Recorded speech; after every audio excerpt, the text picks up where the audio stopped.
Well, I think that Hazard has woken, and the team as well, Lukaku as well, De Bruyne. There are some players that are quite interesting. Then Fellaini came in, and there are some players who can bring Belgium to reach its 86 World Cup level. And France learned, according to me, to hold the ball. When they decided to keep the ball, everyone started playing. Pogba started playing, Kanté started playing, and Kanté often is not a player who passes the ball a lot. He's a gladiator, but today he was passing the ball around. He was passing it to the center half, so they played very well. And they had always the game in their hands. And the English, they're doing very well. I think that they're doing better than well because they are finally loose enough to keep possession, to dribble past any other players. And of course, Sterling, he's one of the most important players. They have a good group. Champions of sub-17. Yeah, it's not just because it happened. Exactly. And the lads in England, they run and they play well. Croatia, I think they're very solid. Very solid. They played the other day. They didn't play its best, but they were able to win the game either way. The half team of Croatia. Yeah, they're very good. They have a very good midfield, and we know about this from Croatia. They've always had very, very good midfielders. Let's speak about Boban, Prosinecki. They know how to play. Exactly, they know how to play ball. Friends of teleSUR, welcome. Today without Diego, so with Diego in a way, because we just saw some of his appreciation of the quarterfinals. How he knows everything, how he follows soccer between France and Belgium and Croatia and the English team. They were great candidates. And he always was held on to that thought throughout this analysis we've been done. Then you have to remember everything that the semifinalists have done. So because the World Cup is such a big deal. France debuted with Australia. They won 2-1. Against Peru, 1-0. 0-0 with Denmark. They won really well against Argentina, 4-3, and 2-0 to Uruguay. In case of Belgium, it's the only one that has had victories, very clean victories. It's the only team on the World Cup that has done that. And Uruguay that won all their games, 4 in a row, but not the last one. Let's remember what Belgium did. They did a really, really easy game with Panama 3-0, with Tunisia they won 5-2. Against England, they won 1-0 with a couple change-ups. And none of them actually really put all their interest into the game. With Japan, they suffered they were very scare because they almost lost with them, but won 32. And then against Brazil, their most important victory, 2-0 in a great game. Let's go to the other semifinals, the one that is played on Wednesday at 9 o'clock in Moscow. Croatia against England. That have come in with different kind of roles. Croatia won all their 3 first games, and then 3-0 against Argentina.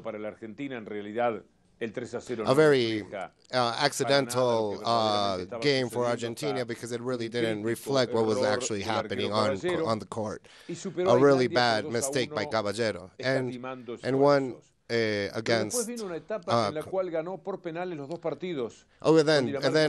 another stage came when they were winning just by penalties all their rounds. And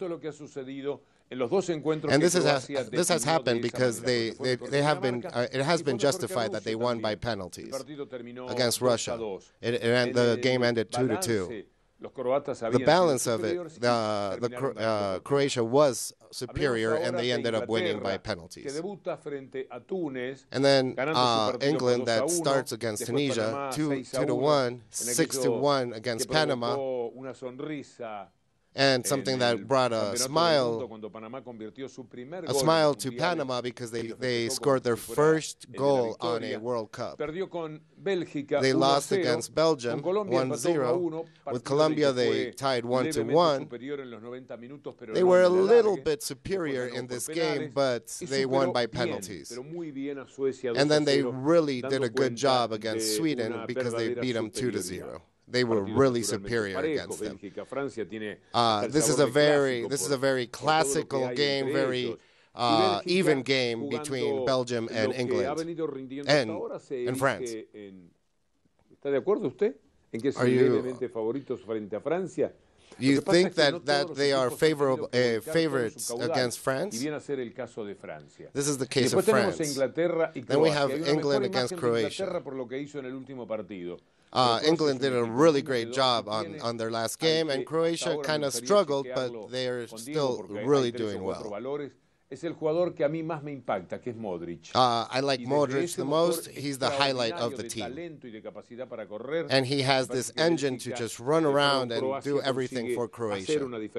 And he creates some kind of difference for Croatia. And we'll see how that difference is expressed during that on Tuesday on the semifinal game in St. Petersburg. The semifinals of the World Cup. We'll be right back.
In the times of the great sports event of the Soviet Union, we remember its football league and its national team. Their strength was based on the different characteristics of the different republics that made it. Each one of them provided players with their own set of skills that were complemented with the others, and they created an heterogeneous group within the pitch. The common feature, however, was the training they had. It was ensured and guaranteed by a state through different programs of sports development, both technically and physically. Athletes had support. The football has changed a bit. Now it's a little more compact, a little quicker, faster. On the other hand, there are some characteristics of the Soviet school that are good for the preparation of physical environments, and players like Blozhin, Gazez, and Gutsav have played. Are Russian players that are really fast and have great technique. Everything that a modern football player needs. However, some teams were better than others. Dynamo Kiev was one of them. Even though they had some tough times during the 60s and 70s, they were able to reach different achievements that kept them at the same level of other Russian teams that were the ones dominating the league. In 1961, they were able to obtain their first title, and ever since, they became important in tournaments with a lot of technique and attacking, until they became the basis of the Soviet national team. We are a post-war generation that we did not have computers. And during training, the bars, we had the game that the sport that we actually practiced in our backyard, on the field, on the street, wherever you could. And on the street, we were respected because we were better. But in this case, in football, when the Soviet Union divided, Dynamo was the team with most victories, 9 cups, 3 Super Cups, and 13 leagues. They also won the Super Cup of Europe 2 times, and the national team was the champion of the first Euro in 1960. In 1966, they reached their best performance in the World Cup, becoming the 4th one. And of these times, they also had 2 gold medals from the Olympics in Melbourne, 56, and Seoul, 88.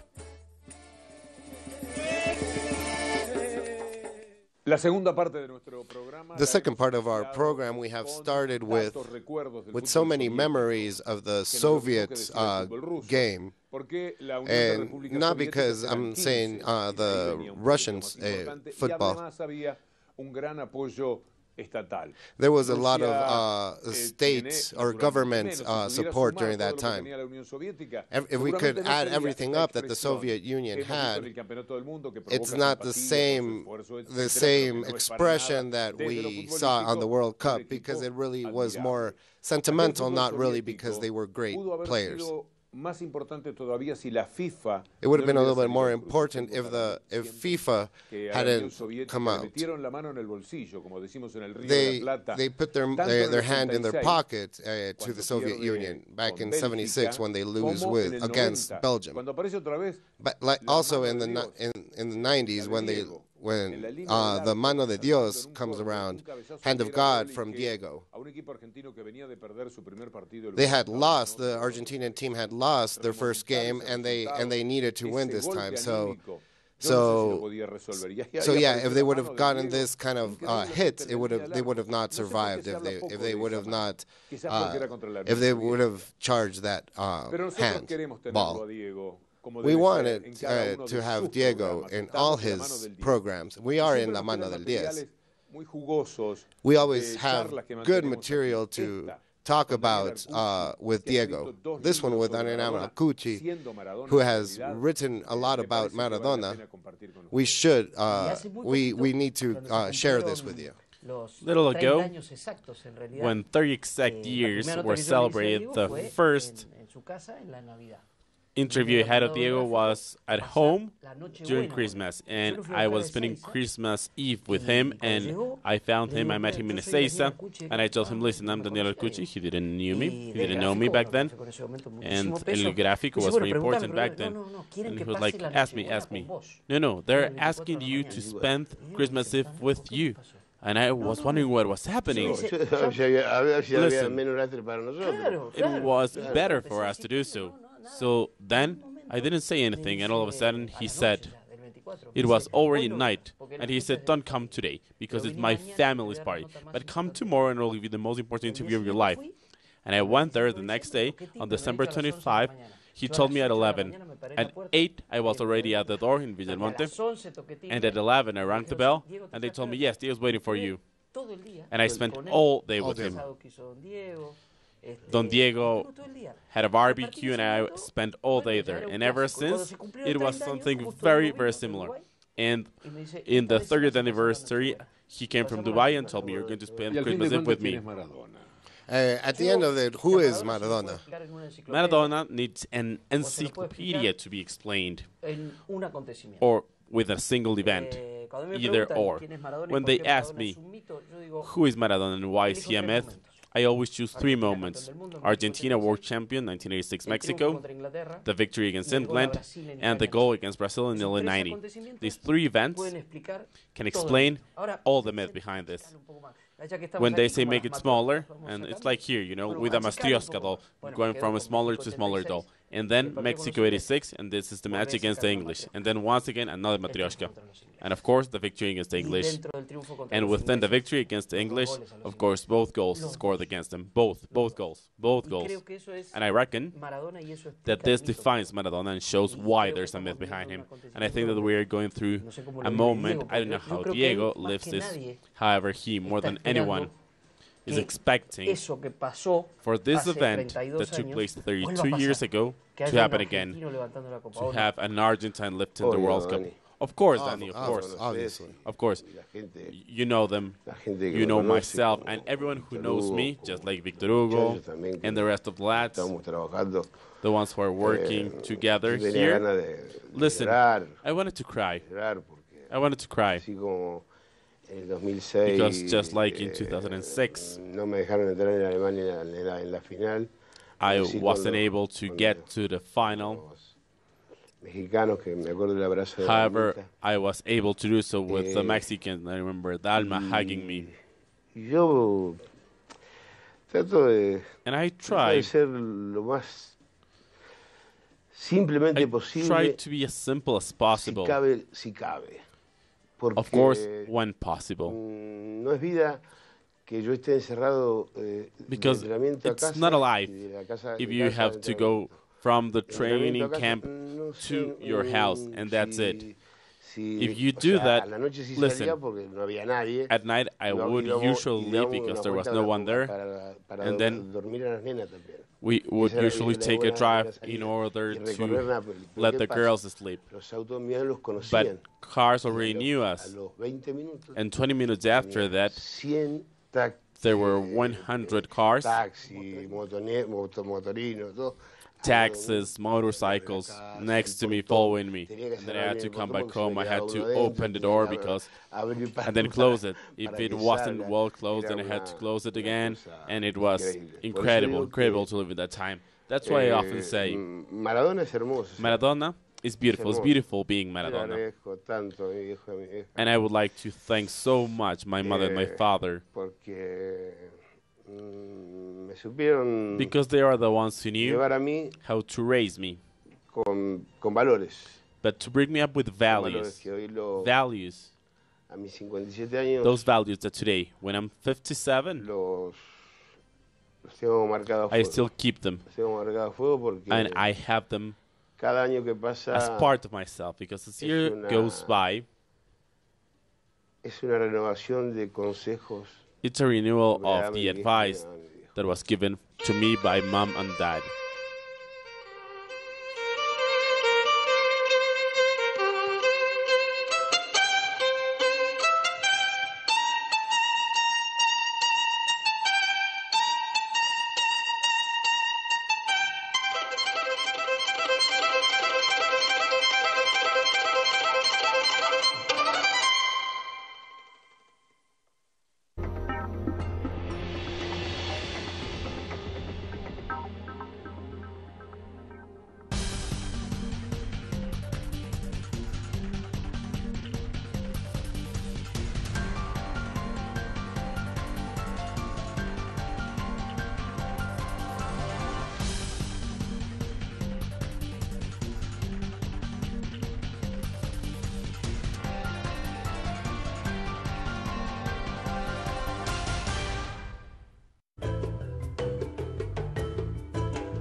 It was very, very good. Players played wonderfully.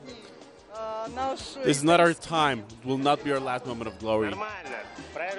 Nothing's going on. I'm going home. They played very, very well. It was so close.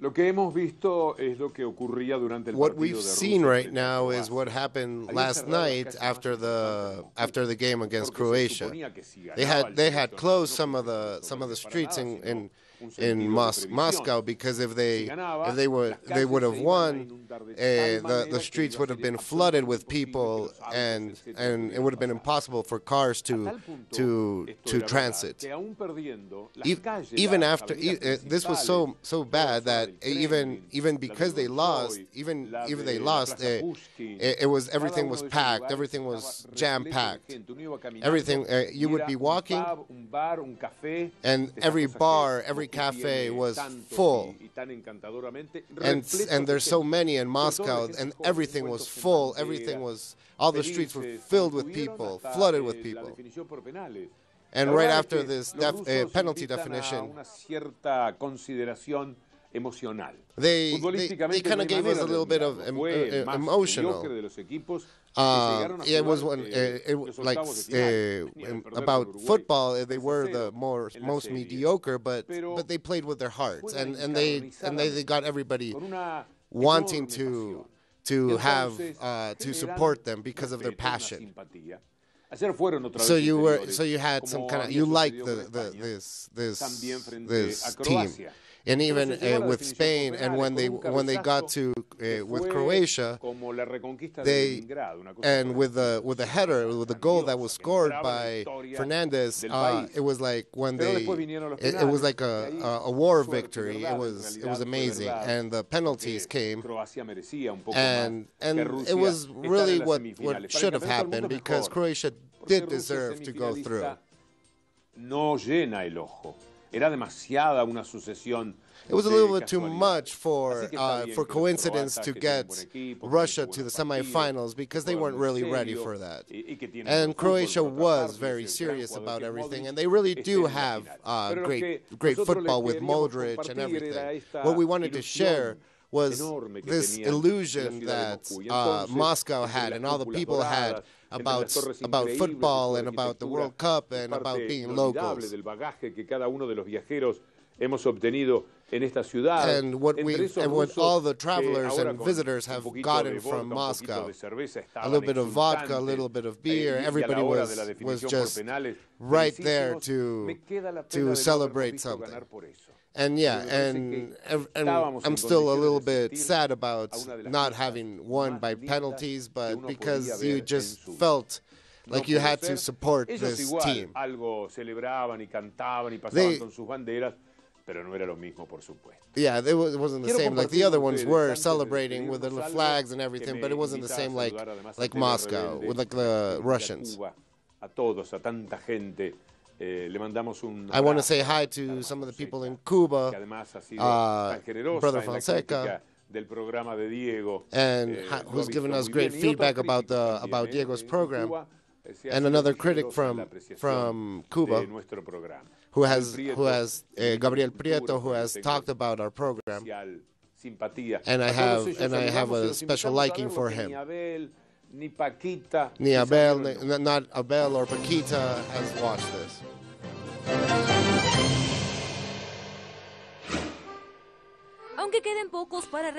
Even though there are few left to remember this, in 1938, Cuba played its only World Cup, saying that they were qualified. It's not true, because Mexico, the States, and the other countries did not want to continue and play. They played against Argentina 5 days before the World Cup. However, the South Americans were not willing to play, and the Lions of the Caribbean directly went to the World Cup. A long time ago, you have to go back to 1938. when this sport was an attraction for our country, and football actually was competing as the most popular one with baseball. In Toulouse, Cuba scored its first historical goal, and then Thomas Fernandez scored the second one. In the extra time, Juan Túñez established 3-3, which created the need to replay the game 4 days after. Socorro and Fernandez scored again to get the only World Cup win of Cuba. That's the one and only victory of Cuba in World Cup, eliminating a very traditional team like Romania. And then after that, they lost 8-0 against Sweden. They were already very tired, but Sweden was a lot better. This will be kept in history, and Cuba never again played another World Cup. And 80 years after, those 3 players in South France become more and more important as legends. ¿Qué me dicen los amigos de Tele Rebelde? What do my friends from TV Rebel TV tell me? A propósito de canales de televisión que nos siguen, quiero saludar a Canal 9 de Santa Cruz. Referring to some other channels that follow us, I want to say hi to a lot of them. Guinea, a big hug to them. In Mexico, Channel 22 and Zacatecano, all of them I want to say hello to. And hopefully, if God wants, we'll reconvene tomorrow with Diego in La Mano del Diez.